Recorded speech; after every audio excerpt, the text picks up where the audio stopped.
मराठी अभिनेता आदिनाथ कोठारे आता बॉलिवूडच्या सर्वात मोठ्या चित्रपटांपैकी एका चित्रपटात झळकणार आहे.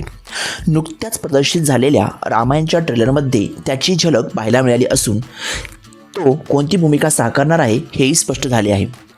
नितेश तिवारी दिग्दर्शित रामायणचा ट्रेलर प्रदर्शित झाल्यानंतर त्याची जोरदार चर्चा सुरू झाली आहे. रणबीर कपूर, साई पल्लवी, यश आणि सनी देओल यांच्यासोबत मराठी अभिनेता आदिनाथ कोठारे याच्याही झलक ट्रेलरमध्ये आपल्याला पाहायला मिळत आहे. चित्रपटात आदिनाथ कोठारे प्रभू श्रीरामचंद्रांचे भाऊ भरत यांची भूमिका साकारत आहे. ट्रेलरमध्ये श्रीरामांच्या वनवासानंतरचा भावनिक प्रसंग दाखवण्यात आला आहे. याच दृश्यात भरत श्रीरामांच्या पादुका स्वीकारताना दिसतात. ट्रेलर प्रदर्शित झाल्यानंतर आदिनाथ कोठारे यांनी त्यांच्या अधिकृत सोशल मीडिया अकाउंटवरून ट्रेलर शेअर केला. पोस्टमध्ये त्यांनी लिहिलं आहे की हा चित्रपट केवळ एक सिनेमा नसून मोठी जबाबदारी आहे.